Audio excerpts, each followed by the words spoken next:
Hello and welcome for the third episode of this podcast. As a side note, I'm thinking of changing the name of this podcast. Why? Because Natural Living, it's just a boring name. Seriously.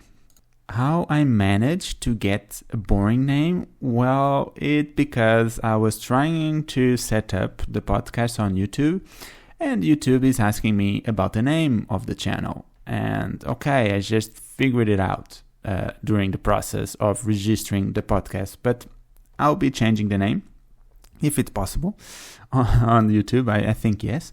So stay tuned for the next name of this podcast, but I'm thinking of calling like Natural Flow or Flow Talks. The problem is I don't say the L's.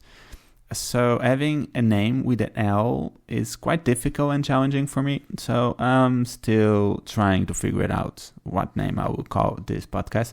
If you have any suggestions, feel free to add other comments below. There is a beer as a prize for the first person that comments a video of me because nobody's commenting. So it's okay. I can survive the fact that nobody's commenting my videos. But if you have a suggestion for this podcast name, go for it. Another change that will happen for the next episode is that I'm not anymore limited to 10-minute videos, which is quite nice. And so I'm not pressured to have a video and cut everything I can to fit into 10 minutes. And why is that? Because the second episode got 12 minutes and I was unable to upload on the platform on YouTube or using the other tools that I use because I needed to pay to get more than 10 minutes. And this is just a test. And every time life throws you a roadblock and you go around it, it's just an opportunity to grow. And this is an example because the tool that I'm now using to make the video part is no longer limited to 10 minutes and it looks really nicer compared with the first engine that I used. So just a side note, every time you have a roadblock on your activity, you can transform your product or whatever you're trying to do way better based on those roadblocks. So what is this episode topic? This needs a bit of introduction. The episode will call somewhere among the lines of hub and straw. And why is that? So imagine a bicycle wheel. You have the hub that connects all the straws that make the wheel, right? So in order for the bicycle to go forward, of course you have the pedal, but in order for the wheel to work, you have this central piece, which is the hub, where all the straws are connected and makes the whole system work. So this is an analogy of, on your life, you can be a hub or a straw. What this means? A hub is an action or a set of actions or initiatives that you take in life that set in motion things around you. And the straw means that you just tag along whatever is happening on your life or activity or whatever that is happening in your life. In meaning that a hub is taking initiative or things that happen, and the straw is simply tag along. And there's no bad and better if you are a hub or a straw, and every moment of our lives I believe that we are hubs on a certain period and we are straws on a certain period. So this is not an all of nothing scenario. We just transform our day to day, and sometimes we become a hub, other times we become a straw, and it's completely fine. Okay, there is no competition going on regarding if you need to be a hub or to be a straw. So maybe the question that arises is, what is the good balance of being a hub or a straw? How many times you need to be the hub on your day-to-day, or how many times you need to be a straw in day-to-day? If you are like me, very analytical, welcome to this amazing head of yours. Or if you're not analytical, welcome to my head. Meaning that the balance really depends on the phase of life that you are currently. Meaning that if you are a boy or a girl that is single, congratulations, you have an enormous opportunity to be the hub, mostly on your life, because it can improve your self-development processes, okay? Because when you have a family life, let's say a couple with children, it's really more difficult to be a hub to the outside. And honestly, I believe there are hubs on the inner circle of the family, okay? So once you have a small kid or girl going around the place, I believe that is not that easy to be an outside hub, let's say, but you can be a hub on your family circle, but it's an experience that I don't have. So if you have kids, so feel free to add a comment below. There is a beer as a prize for the first comment on this channel. And if you are indeed part of a family with kids, and give us your opinion about how is to be a hub on a family environment. And because I promised to bring yoga topics to this podcast, there's something that is related to this theme, which is karma yoga. And actually, I went to my book about philosophy of yoga, and the first phrase that appears or is written, how to describe karma yoga, it is, to live is to act. And it's quite powerful sentence, and I really believe this is true. Because if you are a hub or a straw, meaning that you are acting not in a sense of theater, okay? Acting in a sense of performing action. To live is to perform actions, whatever that is. And for the context of this episode, it's quite important to bring the notion of your actions need to be completely unattached to results and ego. And why is that? It's something that will go on the next point, but on karma yoga, actions are a bit like thoughts. They come and go, okay? It's like you are just supposed to do a certain task or a certain action, and it's like a thought process. It simply appears in your mind and you just perform. Please note that on yoga, karma is not like a balance, like a bank balance, meaning when you do actions, good actions, you increase that balance. If you do bad deeds, you decrease that balance, and you expect the outcome of your life is related to the balance of your karma account. Actually, this is not true. On yoga, karma is simply action, is the philosophy of performing action. And if you are good-hearted, your karma is mostly performing good actions. And if your nature is somehow a bit more negative, you naturally will perform less good actions. But the outcome of your life will not depend of this balance, like bank balance of actions that you perform. This is not the notion of karma yoga. Karma yoga is a natural part of nature. Is as natural that your thoughts appear in your head, is exactly natural that your actions get out of your body, let's say, or your words or whatever that happens. The fact that I'm doing this podcast was intended to me to do this podcast. If this podcast will have 5 listeners, 10 listeners, 100 listeners, it really doesn't matter, because doing karma yoga, meaning that your actions need to be completely unattached of the results and also complete unattached to the ego. So how can we now put these notions in actual practical examples? There's another topic yet that I want to provide, which is emotional intelligence. I really don't know how to translate this in English. If this is a correct translation, yay! Meaning that if you are taking an initiative, it means that you are more exposed to failures, failures. As you can see, I cannot pronounce the L, so some of the words will not be as accurate as intended, but I hope that you understand what I'm trying to say. So if you want to move forward with your actions, you really need to detach yourself of the results. Meaning, it's like you want to be part of the process despite the end result.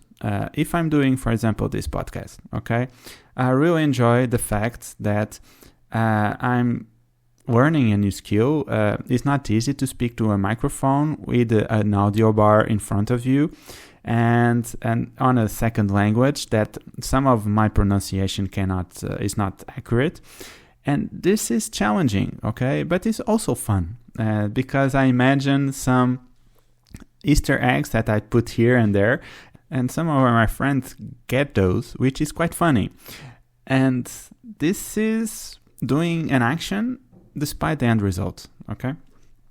And this can also be applied to other things in life. For example, if you want to improve something that is not going as expected, so I hope that you'll be the hub and not the straw, that you can find solutions, that you can take initiative, that you perform action, but be prepared to fail. This is a normal process after all, okay? And the thing about Karma Yoga is, if you fail, you need to be detached of the result for not getting the hit so personally that your ego blocks you. This is major important. So whatever you need to do on area of your life or work or whatever, just do it, okay?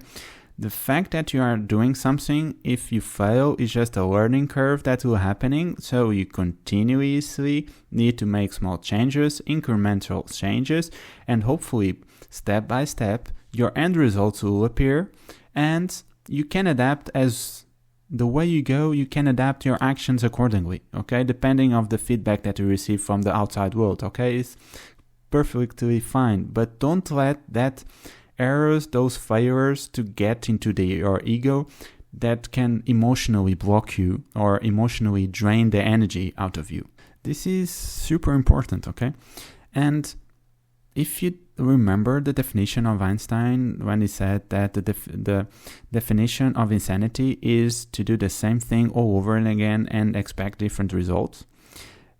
If you are doing this, it's normal that you don't get different results because you are using the same formula all over again. So if you change small steps of the process, try to get it better incrementally. For example, on this podcast, I understand the audio has been a challenge, so I was continuously trying to improve the audio until I found a configuration on my PC that unblocks the volume of the audio. The same way it was with the video part. I was limited to 10 minutes and I found a solution that doesn't provide any limitation to me, okay? So this is it. Makes incremental changes wherever you need to improve. But now let's go to an example of emotional intelligence put into practice, or a way that your ego is not bruised if your actions are not providing the expected result. So an attachment of the end result of those actions, basically. Imagine that you buy tickets to see this live performance of a music band that you like, and you want to find someone to go with you, okay? And you make invitations to the first person, and that person says, hey, I'm not available on that period, on that time schedule, and you really want to go with that person for some reason, okay? You should not stop, okay? Go after another person that goes with you and try to find someone that really wants to go with you. If you manage to be unattached of the frustration that is inviting people to do something, whatever, and they reject for any reason, they might reject you, they might reject for the sake of the time frame because there are other things scheduled for that period. But if you continue completely unattached of the frustration that typically comes of the end result, you actually can be surprised with the company that you have on that specifically concert, okay? So just do normally and accept the hiccups that goes along with a simple invitation to see a concert or a live performance. And I understand that handling with frustration on rejection is sometimes tough, and is basically one of the most challenging parts of being a hub is you put in motion some sort of action and you don't see anyone tagging along with you. It happens. Just do your thing, okay? But if you see the opposite perspective, so imagine that you don't be a hub almost never on your life, and you are expecting someone to invite you for whatever. Imagine the frustration that is that having the ability to be happy given to outside people of your life, okay? You are waiting on the couch, wait to see if someone can invite you to do this live concert or whatever thing that happens. If you want something special to happen in your life, you should be the hub. It's okay to be a straw. For example, on cinema, I'm the straw. I like cinema, but I don't take the initiative almost ever to go to the cinema. What happens is I have friends that enjoys my company, which is, I'm really gracious about it, and they invite me to go to the cinema. But I never invite anyone to the cinema. In the other way, I really like to hike.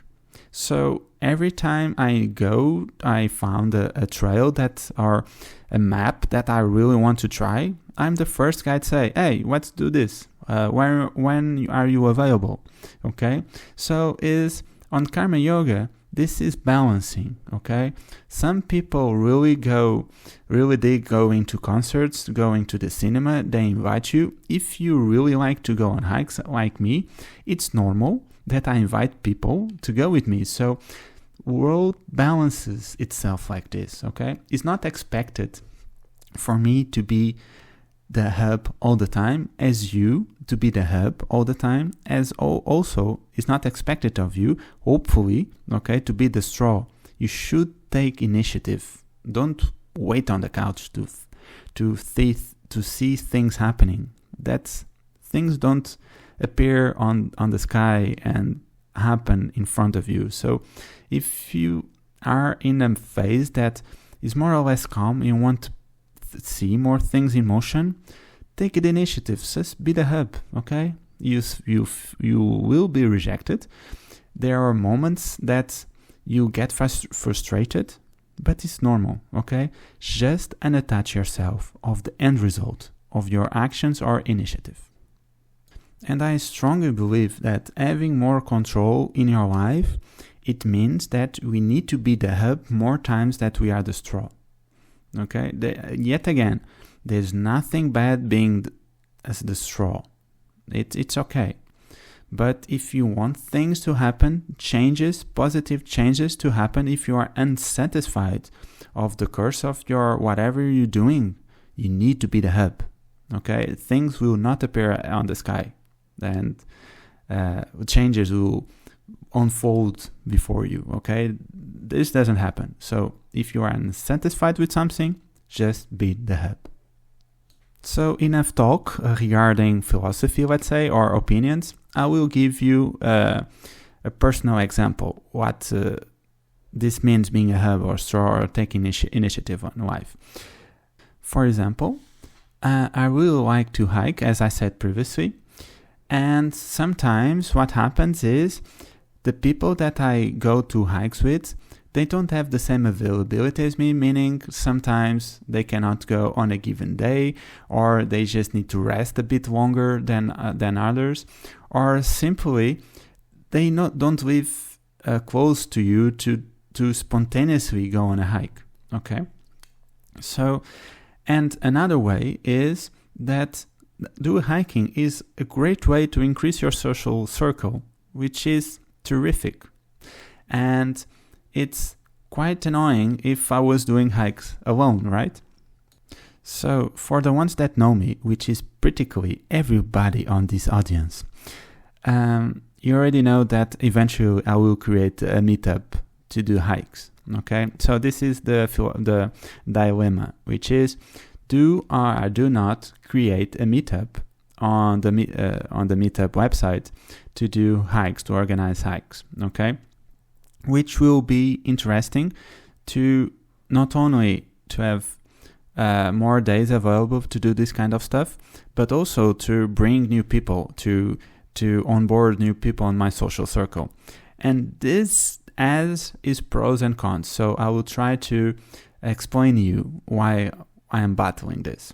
The advantage of being a hub on this is if I create a meetup, I can control which hikes or events that goes on that specific hike, meaning I can adjust the difficulty, I can adjust the quality because I'm more or less experienced doing hikes, so I pretty much know what I want, what I like to do, and I can balance and I can tailor-made a solution that is aligned with my expectations. And another advantage is because I speak English, as you have noticed by now, and I speak native Portuguese and I speak a bit of French as well. If an expat tags along, I'm kind of a good person, more or less, to integrate that expat with the locals, okay? Actually, if I create a meetup, I can create a meetup in English and in Portuguese, and is a great way for the expats to integrate themselves better in the country, on the city that I live. So it is a huge advantage for everybody, let's say. And also, at a personal note, this is a great way for me to improve other skills. For example, I don't like to be the social person that tags along with everybody, okay? I'm not that person, so it will be a challenging on that perspective, but can be a way to improve that, okay? I don't want to be a host, one of the best hosts, whatever that happens on meetups. That won't happen, but can be an opportunity for me to improve on that aspects because when I don't know the person, I really struggle for me to tag along with that person or to create rapport with that person. So it can be a self-development opportunity for me. So on the con side of things, creating this meetup is yet again another activity that I am the driver, I'm the hub, which is time consuming. And sometimes it's simply good to be the straw. But if I want to bring this change, I have to do more time to this activity, get to know more people as well. I need to do it, okay? So it comes naturally. And also another disadvantage is on these meetups, we don't know who will appear, okay? In my head, I imagine those people that I really don't want to talk to, that I blocked on Instagram, that I block on WhatsApp, all of a sudden knows that I'm creating a meetup and they tag along and they continue to harass me, okay? So this is a problem that I'm considering on my decision, okay?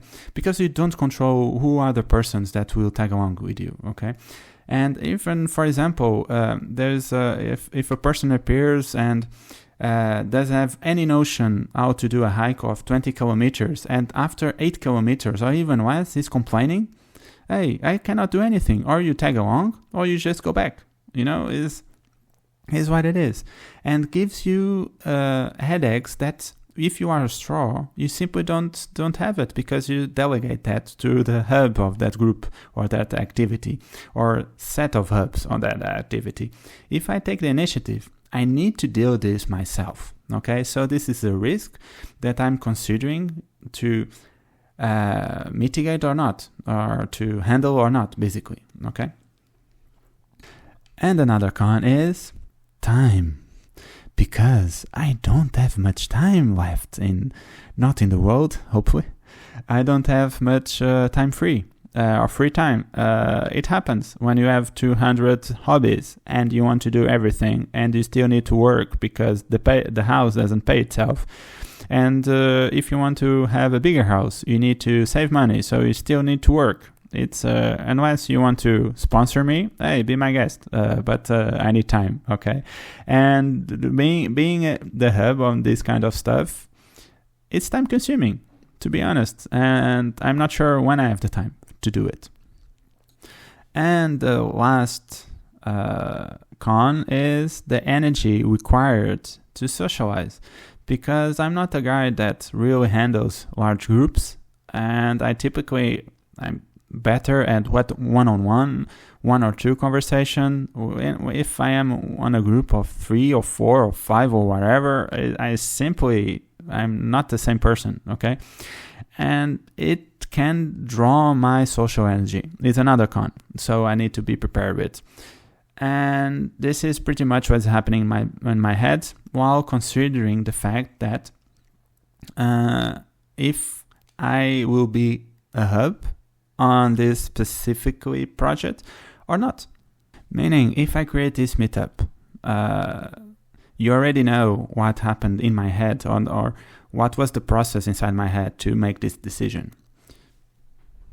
But for you, wherever you are thinking to improve in your life, okay, just like me, put the pros and cons, and if the pros can actually sum up enough to counteract the cons, okay, you want to have a positive balance.